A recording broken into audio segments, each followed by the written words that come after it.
hlásil sa do roboty.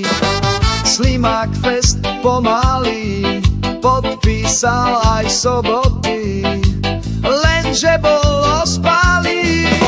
Prvý deň do práce zaspal, večer tam s chrobákom chlastal.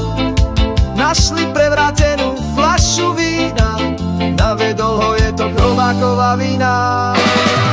Teraz musí výhovorku vymýšľať, cestou do práce bude len premýšľať. Vraj mu do cesty vyrástol zrazu strom, Slimák musel ísť poistiť dom. Na na na,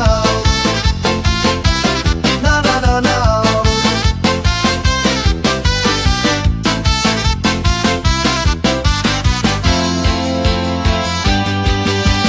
Prvého mal nastúpiť, museli ho v práci zastúpiť. Večer si aj hlasný budík nastavil, ráno sa on pri chrobáku zastavil. Teraz nemá z čoho domček splácať, aj podpora sa začala už strácať. Na budku mu klope úrad exekučný, Slimák s chrobákom sú nerozluční. Teraz musí výhovorku vymýšľať, cestou do práce bude len premýšľať.